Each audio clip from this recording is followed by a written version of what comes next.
कानपुर में सीएम योगी ने किया जनसभा को संबोधित, लाल इमली मिल को फिर चलाने की जताई संभावना। वाराणसी में धर्मार्थ कल्याण विभाग की खाली पड़ी जमीनों को लेकर बैठक, मंडलायुक्त कौशल राज शर्मा की अध्यक्षता में बैठक। नशे में धुत युवकों की करतूत, चारबाग रेलवे स्टेशन के प्लेटफॉर्म पर दौड़ाई एसयूवी, जान बचाकर भागे यात्री। अमरोहा में 1500 बीघा जमीन का मामला, 200 किसान परिवार को बेघर होने का डर। अवैध अल्ट्रासाउंड और क्लिनिक की जांच करने पहुंचे सिटी मजिस्ट्रेट, सरकारी डॉक्टर से हुई सिटी मजिस्ट्रेट की झड़प। नमस्कार, आज की खबर में आपका स्वागत है। मैं हूं आपके साथ शिखा मेहरोत्रा। शुरुआत करते उत्तर प्रदेश खबरों की, रुक करते इस वक्त की बड़ी खबर से। गाजीपुर वृक्षारोपण अभियान के तहत NH 31 पर निरीक्षण। NH 31 के मीडियन पर 10,552 पौधारोपण का लक्ष्य। अब तक लगाए गए 4,378 पौधे। 10 सितंबर तक शेष 6,174 पौधे लगाए जाएंगे। डीएम ने NHAI को पौधारोपण पूरा करने के निर्देश दिए। मीडियन पर उगी खरपतवार को हटाने के आदेश। सुरक्षा कार्डों से पौधारोपण कार्य शीघ्र पूरा करने पर जोर दिया जा रहा है।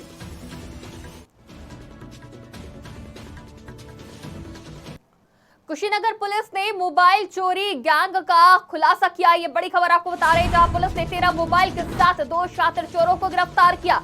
आरोपियों की पहचान राजू गुप्ता और पारस कुशवाहा के रूप में हुई है। खड्डा थाना क्षेत्र के निवासी दोनों बताए जा रहे हैं। आरोपियों पर गैंगस्टर की कार्रवाई की गई है। इन पर पहले से भी कई मुकदमे दर्ज हैं। ये दोनों ही वांछित आरोपी थे।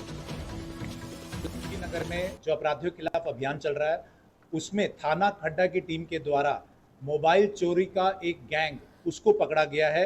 इसमें 2 लोगों को, राजू गुप्ता और पारस कुशवाहा, इसको गिरफ्तार किया गया है और इनके पास से टोटल 13 मोबाइल फोन वो बरामद किए गए हैं। ये एक शातिर किस्म का मोबाइल चोरों का गैंग है जो कि रेलवे स्टेशन, बस अड्डे एवं लोगों के आवागमन वाले स्थानों पर सक्रिय रहता है एवं लोगों के मोबाइल चोरी करता है। हमारी टीम ने इन दोनों अभियुक्तों को गिरफ्तार किया है। इनके ऊपर पूर्व में भी कई मुकदमे जीआरपी गोरखपुर एवं अन्य जगह से लिखे गए हैं। इन चोरों के पास से 13 मोबाइल भी बरामद हुए हैं। इस गैंग के जो सदस्य हैं, इनके ऊपर गैंगस्टर की भी कार्रवाई की जाएगी और साथ ही साथ जो संपत्ति अर्जित की है उसको भी कुर्क किया जाएगा। सराहनीय कार्य करने वाली हमारी टीम को 15,000 रुपए इनाम से पुरस्कार। बहराइच CSC विशेश्वरगंज की बड़ी लापरवाही सामने आई है। प्रसव के दौरान अस्पताल में बच्चे की हुई मौत। CSC विशेश्वरगंज पर जमकर लिखी जाती है बाहर की दवाइयां। ये बड़ी खबर आपको बता रहे हैं। CSC विशेश्वरगंज में प्रसव होने पर खुशी के नाम पर लिया जाता है पैसा। CSC अधीक्षक धीरेन्द्र तिवारी से नहीं संभल रही विशेश्वरगंज CSC। विशेषरगंज CHC में डिप्टी CM के आदेशों की जमकर उड़ाई जा रही धज्जियां। CHC अधीक्षक के ऊपर CMO मेहरबान। CHC अधीक्षक को नहीं है स्वास्थ्य विभाग के अधिकारियों का डर। शाम होते ही विशेषरगंज CHC की स्वास्थ्य सेवाएं हो जाती है बंद। जिले के जिम्मेदार अधिकारी बने हुए हैं अनजान। बहराइच जिले के विशेषरगंज CHC का यह मामला है। हमारा मनोज कुमार गौतम नाम है और यहाँ पे आए थे डिलीवरी लेकर पहुँच कट्टा हॉस्पिटल में। अच्छा।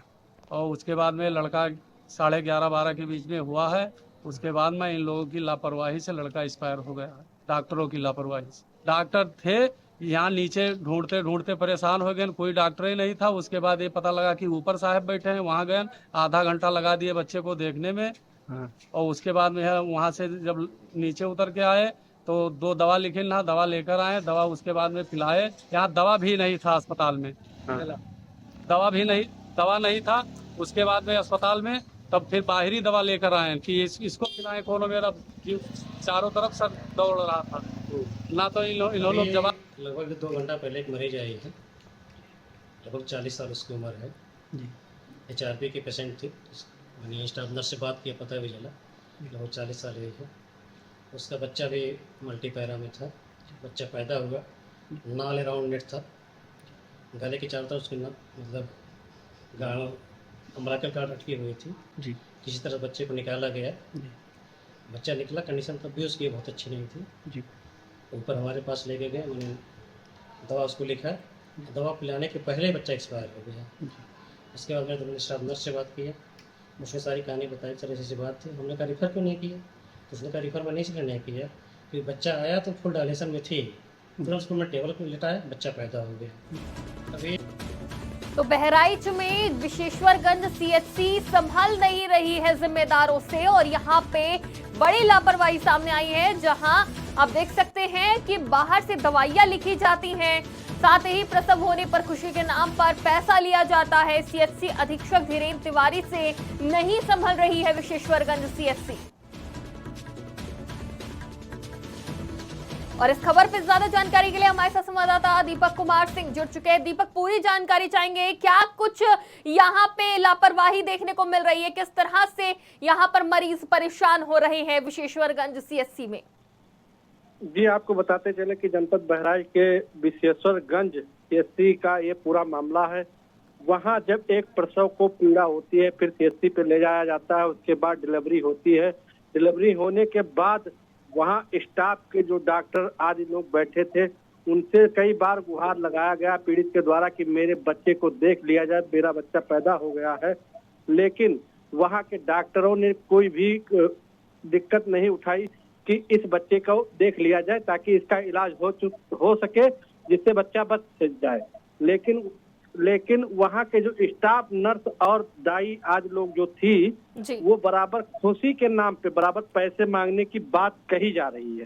जी बिल्कुल दीपक, अगर बात करें पीड़ितों की, तो पीड़ितों का अब क्या कहना है, वो क्या मांग कर रहे हैं? आपको बता दें कि पीड़ित अपने उससे अड़े हुए हैं। उनका कहना है कि हमारे अगर पत्नी का इलाज होता है, हमारे बच्चे का इलाज होता तो हो सकता था, मेरे बच्चे की मौत नहीं होती। वहीं उसकी दादी बच्चे को गोद में लेकर रोते बिलखते बराबर गुहार लगाती रही कि हमें न्याय मिले, लेकिन उसको न्याय नहीं मिल रहा। वहीं दूसरी तरफ आपको बता दें कि एक छोटी छोटी पर्ची में दवा लिखी जाती है बाहर मेडिकल से लाने के लिए।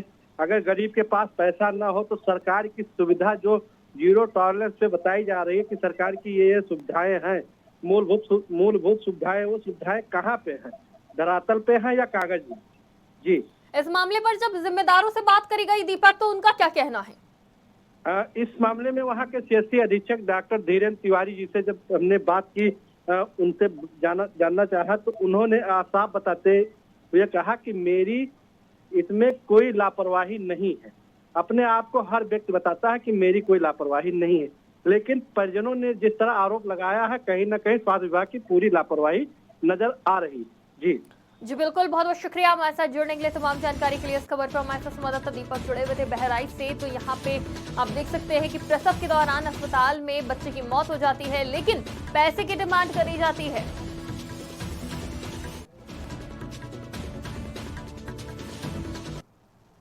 कानपुर में सीएम योगी आदित्यनाथ ने अपने भाषण के दौरान जनसभा को संबोधित करते हुए कानपुर की शान लाल इमली मिल को चलाने के लिए भविष्य की संभावनाएं जताई। साथ ही सीएम ने कानपुर के सीसामऊ विधानसभा में होने वाले उपचुनाव के लिए भाषण दिया और विधानसभा को सैकड़ों की सौगात दी, जिसके बाद लाल इमली के कर्मचारी यूनियन के अध्यक्ष ने धन्यवाद जताया और कहा कि अगर कर्मचारियों को 30 महीने का बकाया वेतन मिल जाए तो इस सीट पर उलटफेर होने की बात कही। अजय सिंह है और मैं लाल इमली कर्मचारी संघ का अध्यक्ष भी हूँ। हमारे उत्तर प्रदेश के मुख्यमंत्री ने लाल इमली को चलाने की बात कही है, इससे हम लोगों को अपार खुशी है। लेकिन एक अफसोस भी है कि उस समय अटल बिहारी वाजपेयी जी ने कानपुर से कहा था, कानपुर के फूलबाग मैदान से, कि मैं कानपुर की मिलों से चिमनियों से धुआं निकालेंगे। लेकिन सर, कानपुर के चिमनियों से धुआं नहीं निकला, लेकिन मजदूर का धुआं निकल गया। आज कानपुर की स्थिति देखिए, सारी मिलें बंद हो गई हैं, लेकिन एक आशा जगी है कि बाबा जो कहते हैं वो करते हैं। वाराणसी में उत्तर प्रदेश सरकार के धर्मार्थ कल्याण विभाग की खाली जमीनों को लेकर मंडलायुक्त की अध्यक्षता में बैठक का आयोजन किया गया, जिसमें शहर के दुर्गा कुंड और कमक्षा स्थित भिनगाराज ट्रस्ट की जमीनों को लेकर दंडी स्वामी आश्रम और अनाथालय के लिए समिति की बता दें कि बैठक में वाराणसी संभाग के मंडलायुक्त कौशल राज शर्मा ने कार्यदायी संस्था यूपीपीसीएल को योजना से संबंधित प्रस्ताव तैयार करने का निर्देश दिया। साथ ही भूमाफियाओं द्वारा अवैध जमीन पर कब्जा करने पर उन पे कड़ी कार्रवाई करने की भी बात कही। भिनगा राज के द्वारा जो वाराणसी में यूपी गवर्नमेंट को, तत्कालीन यूनाइटेड प्रोविंस गवर्नमेंट को 120 साल पहले जो संपत्तियां दान की गई थी, उन दोनों संपत्तियों के बारे में शासनादेश के माध्यम से एक कमेटी का गठन किया गया है और उसी कमेटी की मीटिंग कल की गई थी। इसमें 2 संपत्तियां हैं। मुख्य रूप से इसमें एक दुर्गा कुंड पे भिनगा राज दंडी आश्रम है और दूसरा कमच्छा पे भिनगा राज अनाथालय है। तो ये दोनों संपत्तियों पे अब नई बिल्डिंग उसी दान के उद्देश्य के अनुरूप बनाई जाए, इसी की रूपरेखा तय हुई है। दंडी आश्रम में एक धर्मार्थ कल्याण विभाग की तरफ से अच्छा दंडी आश्रम बनाया जाएगा।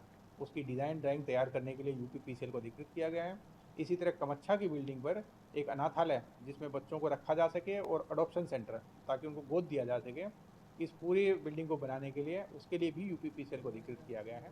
भिनगा राज के उत्तर प्रदेश की राजधानी लखनऊ के चारबाग रेलवे स्टेशन के प्लेटफॉर्म नंबर 1 पर नशे में धुत 2 युवकों ने अपनी एसयूवी गाड़ी प्लेटफॉर्म पर चढ़ाकर दौड़ा दी। बता दें कि गाड़ी जैसे ही रेलवे प्लेटफॉर्म पर पहुंची, वैसे ही प्लेटफॉर्म पर बैठे लोग अपनी जान बचाने के लिए इधर उधर भागने लगे।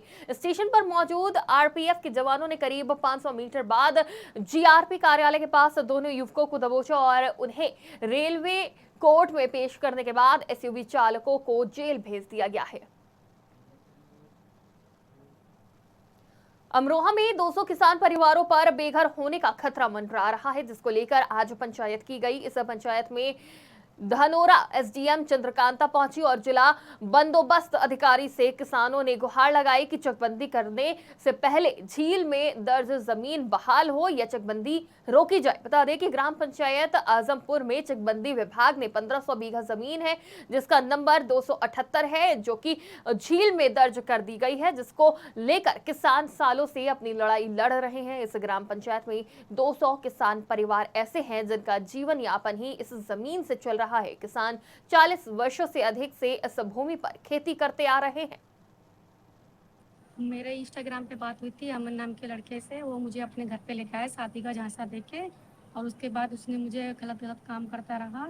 मुझे बाद में पता चला कि ये तो मतलब इसका नाम आदिल है और क्या बोलते हैं इसके, मैंने अगर दूसरों को बताने की वो करी तो ये बोलते थे तुझे चाकू से और तमंचे से मार देंगे। और इसके भाई भी मेरे साथ गलत जबरदस्ती से वो करते रहे, छेड़छाड़। धर्म आज एक तहरीक प्राप्त हुई है जो कि नेहा, जो कि ईसाई धर्म से संबंधित है। इन्होंने आदिल नाम के व्यक्ति ढाका का रहने वाला है, सैदनगली क्षेत्र का, इससे दिल्ली में कार्य के दौरान दोस्ती होना और उसके बाद यहाँ पे आकर रहने की बात बताई। और यूपी के बलिया में अवैध अल्ट्रासाउंड और क्लिनिक की जांच करने के लिए सिटी मजिस्ट्रेट पहुंचे, जहां एक सरकारी डॉक्टर के साथ झड़प हो गई और इस दौरान डॉक्टर बलिया जिंदाबाद का नारा लगाने लगा। वहीं इस पूरे मामले में सिटी मजिस्ट्रेट का कहना है कि जिलाधिकारी के यहां एक शिकायत मिली थी कि सरकारी डॉक्टर जिला चिकित्सालय में ना बैठकर जो जिला चिकित्सालय में बैठने का टाइम है उस टाइम में वो अपने आवास पर या अपने क्लिनिक पर उनके द्वारा प्रैक्टिस की जा रही है। इस शिकायत पर जिलाधिकारी ने सीडीओ साहब से जांच करवाई और जांच कार्रवाई में पाया कि लोग अपना अल्ट्रासाउंड और क्लिनिक खोल करके प्रैक्टिस कर रहे हैं। उनके निर्देश पर अवैध रूप से चल रही अल्ट्रासाउंड और क्लिनिक को सील कर दिया गया है। जिलाधिकारी महोदय के यहाँ एक शिकायत मिली कि सरकारी डॉक्टर जिला चिकित्सालय में ना बैठ सके, जो जिला चिकित्सालय में बैठने का टाइम है उस अवधि में बैठकर अपने अपने आवास पर या अपने अपने क्लिनिक पर उनके द्वारा जो है प्रैक्टिस की जा रही है। इस शिकायत पर जिलाधिकारी महोदय ने सीडीओ सर से जांच कराई। जांच में पाया गया कि लोग अपना अपना क्लिनिक, अपना अपना अल्ट्रासाउंड खोल करके कार्य करते हुए पाए गए। तो जिलाधिकारी महोदय के निर्देश पर और सीडीओ साहब के निर्देश पर इन लोगों की जो अल्ट्रासाउंड चल रही है उसको सील किया गया और उनको ये दिखाना होगा कि उनका वॉइस अल्ट्रासाउंड है कि नहीं। और दूसरी चीज़ ये है कि उन्हें चिकित्सालय अवधि में प्राइवेट प्रैक्टिस करने का अधिकार है या नहीं। ये सब चीज़ें जब दिखाएंगे तब उनके। उत्तर प्रदेश की खबरों में फिलहाल इतना ही। देश और दुनिया की तमाम खबरों के लिए देखते रहिए आज की खबर।